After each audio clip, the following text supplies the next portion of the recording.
बर' बिजोंनि सरखारि फरायसालियानो जा भेन्सार फरायसालियानो जा जों बयबो जोथोन लानांगौ। जों आसाम सरकारखौ जों नारसिनगासिनो दं, जेराव सिंगल टिचार जिर' टिचार दं, बेयाव थाबैनो एपइन्टमेन्ट होनांगौ।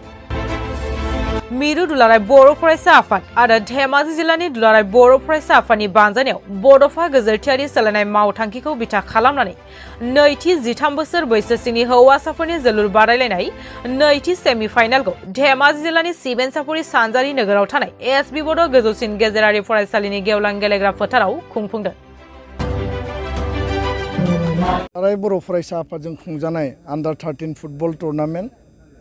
बिनि दिनै नैथि सेमि फाइनाल आरो बेखौ जोंनि जि मोनसे थांखि बायदियै धेमाजि जिल्लानि सिबेनसापुरि बे सानजारि नोगोरनि एसबि बड' हाइ स्कुलनि बे गेवलां फोथाराव लानाय जादों आरो दसे समनि उनाव कार्बि आंलं भार्सेस उदालगुरि बे मोननै जिल्लानि गेजेराव सेमि फाइनाला जागोन। देग्लाय बोसोर नैथि खेबनि थाखाय जोङो मिरु आफादा आन्डार 13 फुटबल टुर्नामेन्टखौ खुंदों।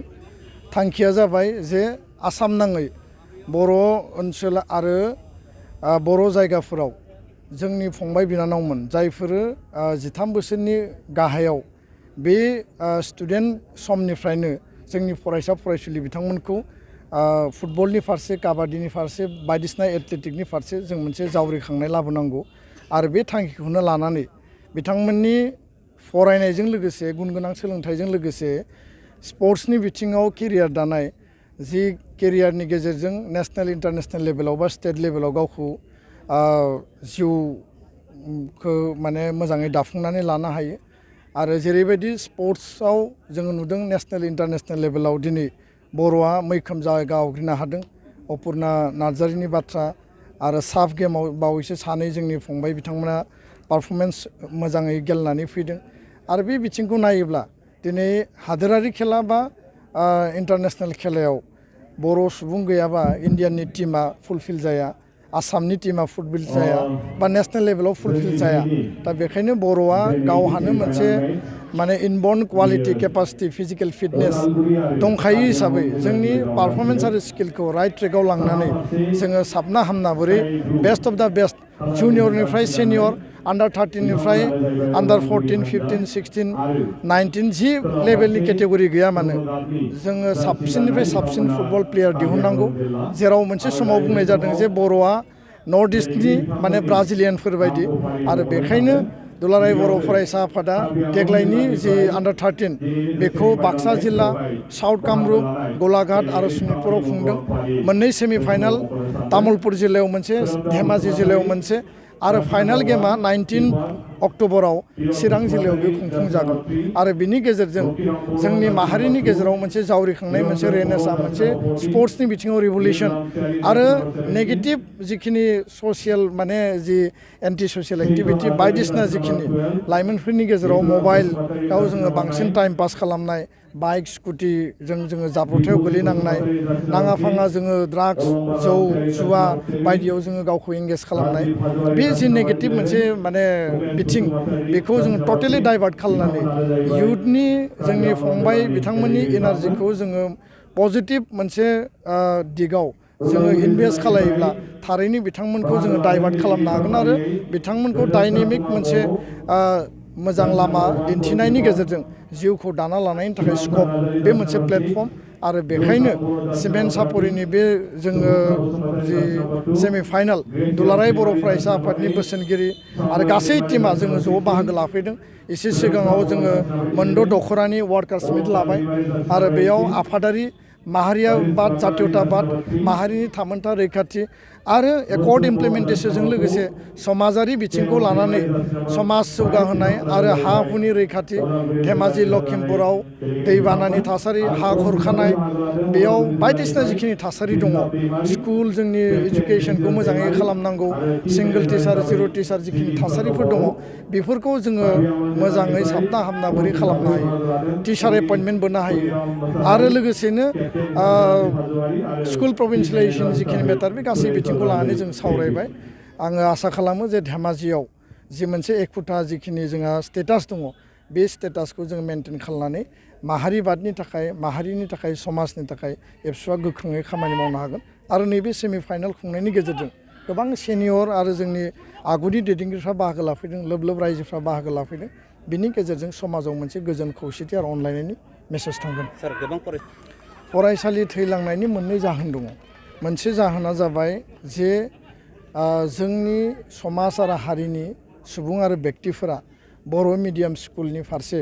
बा बर' बिजोंनि फारसे जिखिनि ट्रास्ट आरो कनफिडेन्स बिथांमोननियाव आत्मबिश्वास थानांगौ बेखौ जोङो बिल्ड आप खालामनांगोन सरकारि फरायसालियानो जा प्राइभेट फरायसालियानो जा बा भेन्सार फरायसालियानो जा बर' बिजोंनि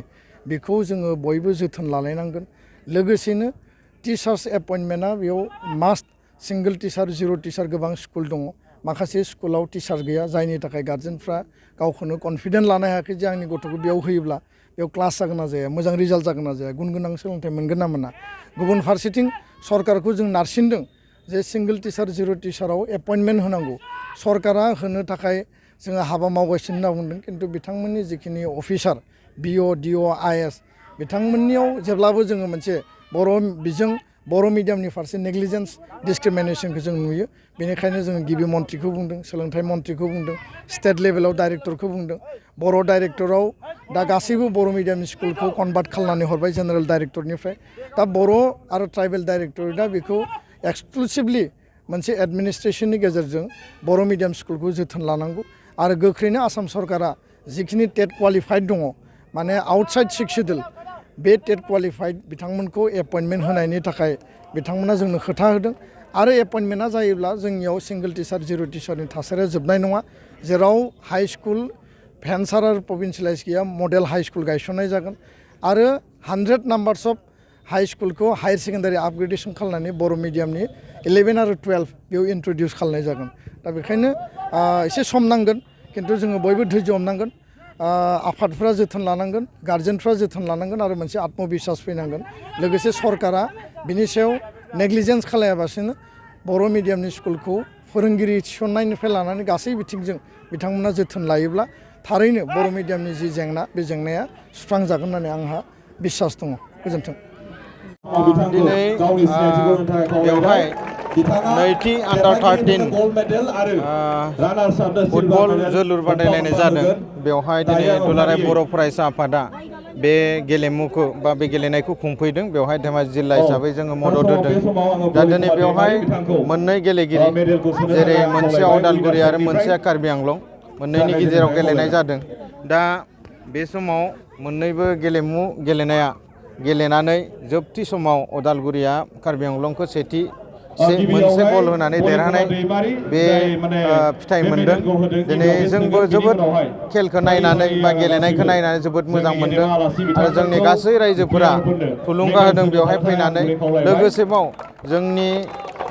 मिरु दुलाराय बर' फरायसा आफादनि मानाव गेदेर आफादगिरि जोंनिनो दुलाराय बर' फरायसा आफादनि बोसोनगिरि आरो माखासे मिरुनि मानगोनां दैदेनगिरि बिथांमोना फैनानै दिनै गेलेगिरिफोरखौ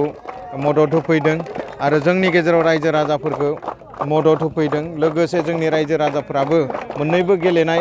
टीमखौ नायनानै थुलुंगा होनायनि थाखाय धेमाजि जिल्ला दुलाराय बर' फरायसा आफादनि जानानै गासै रायजोफोरनिसिम साबायखर जासिहरबाय आरो लोगोसे जोङो धेमाजि जिल्लायाव बे नैथि सेमि फाइनालखौ खुंनो मोननानै गोजोननाय मोन्दों लोगोसे मिरु दुलाराय बर' फरायसा आफादा बा मिरु दुलाराय बर' फरायसा आफादनि आफादगिरिजों लोगोसे गासै मिरुनि टीमा फैनानै बेवहाय जोंनि गेजेराव नुजाथिफैनानै बे खेलखौ खुंनायजों लोगोसे जों खावलायनाय बायदि जोंनि रायजोफ्रा लुगैनाय बायदि बिथांमोना फैनायखाय जों गोजोननायखौ फोरमायबाय बेवहाय जोङो जिल्ला आफाद हिसाबै बिदिहाय हायाब्लाबो जोङो बर'नि माहारियारि आफादफोरखौ लानानै खनसे सावरायगोन सावरायनायनि गेजेरजों जों मा गेलेनाय खुंनो हायो फुटबलनि अनगायैबो बा 13 बोसोर बैसोनि सिंनि गेलेगिरिफोरनि अनगायैबो मा आरो आइटेम लानानै खुंनो हानाय जायो बेखौ जों माहारियारि आफादफोरजों रायलायगोन आरो बिनि उनाव जुदि खुंनाय जायो नोंथांमोना थारैनो मिन्थिगोन मोननाय मोनदों मानोना जोङो 2 अक्ट'बरनिफ्राय जोङो देरहाबोबाय थादोंमोन आरो दिनै जोङो सेमिफाइनाल 12 तारिख बेयाव जोङो देरहाबाय दा बियो आरो 19 तारिखआव जोङो फाइनाल गेलेहैगोन बेनि थाखाय जोङो बिराद थाग थियारि जोङो आसा खालामदों फाइनालखौ जाहाथे मोजाङै गेलेना देरहानो हागोन जोंहा बेवहाय एक्साइटेड माने जेसेबां जोनो नाजाबाबो जों हायाखैमोन खिन्थु लास्ट टाइमाव जोंहा माने 29 मिनिटाव जोंहा गल देरहा बेनि थाखाय बिराद एक्साइटेड आरो लास्ट टाइमाव देरहानो थाखाय जोंहा देरहाबाय होननानै सानना लाखादोंमोन। फाइनाल मेचखौ मायाव गेलेगोन नोंथाङा? जोङो चिराङाव गेलेहैगोन, चिरां डिस्ट्रिक्टआव गेलेहैगोन। बेनि थाखाय जोङो जोबोद आसा खालामदों जे बहुत माने फैबाय थानाय समनिख्रुइ बांसिन जोङो नाजानांगोन मानोना चिरां टीमआ थांनाय बोसोराव बिसोरहा चेम्पियन बिथांमोनखौ गेलेनोबा जोङो बिराद टाफ माने नाजानांगोन ओंखायनो बिनि थाखायबो जोङो थाग थियारि जानानै दंखायो। नोंथांमोननि गेलेगिरिया गोबां होनो सानो? गेलेगिरिफोरखौ आं बेखौनो सानदों जोंनि गथ'फोरखौ आं माने जोबोद माने थुलुंगा होदों बिथांमोना माने फैबाय थानाय समावबो देरहागोन आरो बिथांमोना बहुत नाजानायनि गेजेरजों लास्ट टाइमाव गल सोदों बिनि थाखायनो आं बिथांमोननिसिम साबायखर बावनाय थाबाय।